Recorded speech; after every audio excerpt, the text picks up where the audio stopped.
Hi, I'm Malia Walker. And I'm Rodolfo Gonzalez. And you're watching In the News at CHS.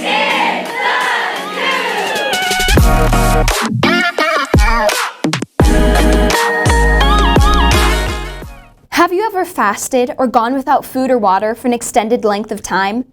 If so, then you understand how hard it can be to not eat or drink anything for an entire day. Sunday, March 10th, marked the beginning of Ramadan, the most important month in the Islamic calendar. During this time, Muslims are not allowed to eat or drink from sunrise to sunset. Although our Muslim population is small, it is growing, and we have several students who are observing Ramadan during this time. We sent field reporter Lydia Arguello out to speak with a student who observes this religious fast. Hi, I'm Lydia Arguello with In the News at CHS, and I am here with Ahmed Ali. So Ahmed, what is Ramadan? Ramadan is a month where we fast and feel what the less fortunate people feel. And how does Ramadan affect your daily routine? It's the same, it's just that we can't eat from sunrise to sunset. What are some of your favorite traditions that come with Ramadan? The food. How long does Ramadan last? 1 month. And then when did you first participate in Ramadan? When I was 8 years old. Are there any exceptions when fasting? No, there's no exceptions on fasting. All right, thank you so much. Last Friday in Huron, the CTE had their open house grand opening. This gathering provided an opportunity for students to explore various career paths and educational programs. Among the attendees, students from the ROP Building Trades class joined them that day. The event featured engaging workshops, presentations aimed at providing insights in vocational training and employment opportunities. Here's field reporter Gia Escamilla with the latest scoop.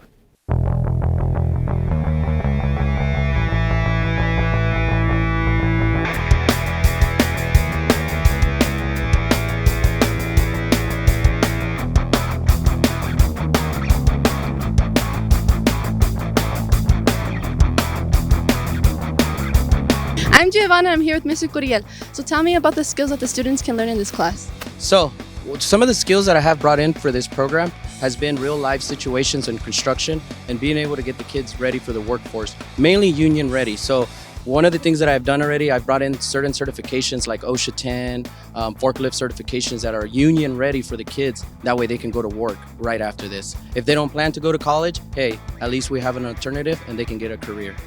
I'm here with Angel Garcia, a student at CHS. So what have you been learning in CTE Building Trades? We've been learning a lot of things actually. We've been learning how to make cutting boards. We've actually been learning how to make our own corners for drawers. And even we've been learning how to build a shed all the way over there, as you can see. We've also been getting OSHA certified in the class, which is a pretty important thing if you want to invest yourself into construction. Okay. I'm here with Trevor and Victor. So what were some of the steps that you guys used to build the shed so far? So far, right at the beginning, we got some chalk lines, snapped it, and made sure our stuff was level plumbed. And we also used our wood to level it out, make sure it was 8x12 format. And then we also sheeted the floor, made sure it was like a perfect floor, nothing was going through. And after that, we pretty much just went ahead and went with our walls. And is there anything specific with the walls? Well, this wall right here, this is the door wall. So there is the header above it. Then on the other side, it's the door with the window, which also has the header. And if you can see inside, there's the landing brace, which is supposed to hold it together from not moving. Many students are aware of the ROP classes offered at CHS and the fact that they prepare you with skills found in the real world. A chance for students from across the county to show these skills they've learned in those ROP classes comes in the form of the CTE Career Skills Challenge. We had students from various ROP classes compete in this challenge last week. We sent field reporter Seth Yarbrough out to speak to the students about the competition. I'm Seth with In the News at CHS, and I'm here with Logan and Mr. Chigwe. Can you guys share a bit about your experience at the Career Skills Challenge? I think it was a very good experience. I'm interested in pursuing a career in web page design, so I think it's a good experience and gives me a good chance to sort of practice making something for a professional and being held to that standard, and also working under pressure. You to prepare your students for the competition? So throughout the year we did assignments that would help them for the competition, but right before competition they meet me at lunch. I feed them pizza, tacos, and then I motivate them. We go over the rules. I tell them what to expect, and then we practice. How do you think your students did? I think they did great, especially under the circumstances. Things happen sometimes. They did arrive late to the competition, and they did the best they could, and they still pulled off 2 medals. What skills or knowledge do you think you gained? I think I learned to work under pressure and not worry about messing up and move on from mistakes and don't worry about it. This week is the last week before spring break. Students worldwide are jetting off to escape school and embark into adventure. From beach parties to water sports, the air is filled with excitement. Whether you are going to sandy shores or exploring cities, spring break is a chance to create unforgettable memories. Let's go to field reporter Tristan Jewett, who spoke to students about their plans for spring break.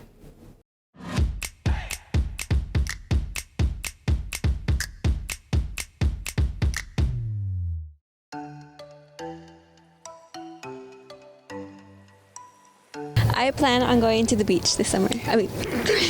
I will be camping all week. I'm gonna go to the beach. I plan to pick my college out and hopefully figure out where I'm going. Plans for spring break? Visit my sister in Washington.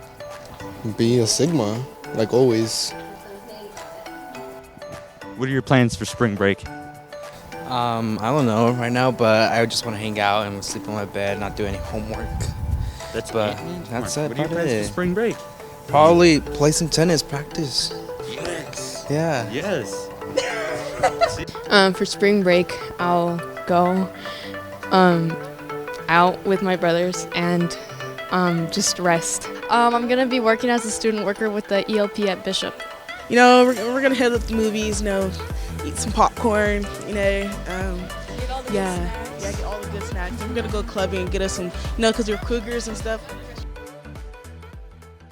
School becomes much more interesting and fun when our education meets real-world challenges. And the Kalinga High School leadership students are making waves with their innovative approach to philanthropy and leadership. They recently took on the admirable task of advocating for nonprofit charities, such as the St. Jude's Hospital, the American Red Cross, American Cancer Society, and even our local Give Me Love animal shelter. 15 different student teams pitched their messages to school board members, administrators, and community members in hopes of receiving a one-time donation to their selected charity. Hi, my name is Daisy Martinez with the news at CHS, and I'm here with Alyssa Saldonia. So what was the primary goal of all these charity pitches? The primary goal of our charities was to raise money and also just to raise awareness for these charities, because it's always good to donate to them and support people that are in need. I'm here with Alexa Wong. So what were some charity pitches that you pitched in? So we pitched American Red Cross, me and my friend Alyssa, and we just talked about how important American Red Cross was, and we gave an example of how they came over here during the earthquake and they provided tents and shelter and water for those that were impacted by the earthquake. I'm here with Sophia Wagner. So what were some ideas that were pitched in? So there were a lot of ideas pitched. Some of them were regarding dogs, and me and my group, we did the beach, conserving plastic and recycling. But one that really stuck out to me was the movie theater that Trevor Sen brought up. Thank you. CHS Band and Choir held their latest showcase last Thursday night at the auditorium.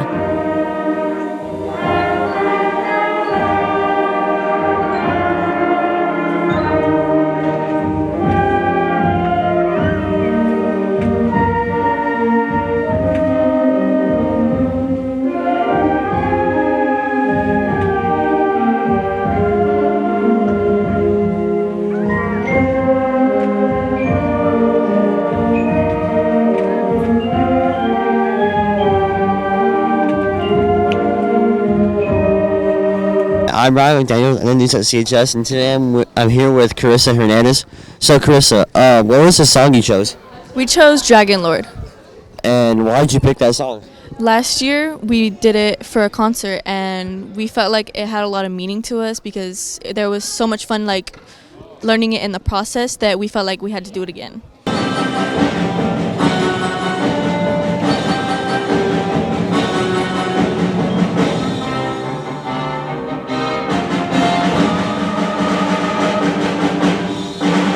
With Adrian Andrade. So what was the song that you chose? The song I chose for the solo is Stay With Me by Miki Matsubara. And why did you pick that song? Does it have like any like significance or like any meaning? Honestly, I think that song actually gives me like a whole new vibe, like being stuck in like Las Vegas in the middle of the night with like everything free to do. That's how I imagine this song. And how long have you been playing sax for? I have been playing saxophone for 5 years straight. Nice. All right, thank you. Thank you.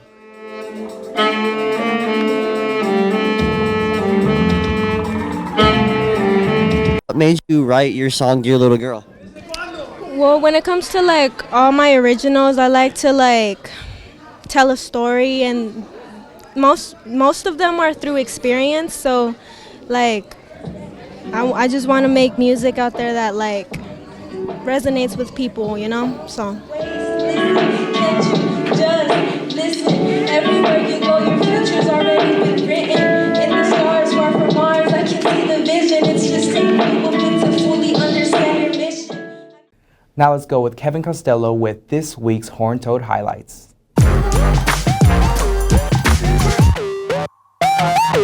This week has been an interesting week for the Horned Toads. Tennis, swim, softball, baseball, and finally track and field had games last week. Let's first start with tennis, continuing their WSL win streak in the league, beating both Dos Palos on Tuesday and Fireball on Thursday with a score of 9-0, and played in the Grapevine Classic tournament Friday and Saturday, winning both South and Southwest medals. The swim team had a swim meet with Fresno Yosemite last Tuesday. Here's Sean McClain with the winners. Thank you, Kevin. I'm here with Sophia Wagner, who scored first place on a 100-meter freestyle at the Yosemite swim meet. So how did that make you feel? That made me feel really good. I felt very proud, and I PR'd in my time, so I was very happy about that.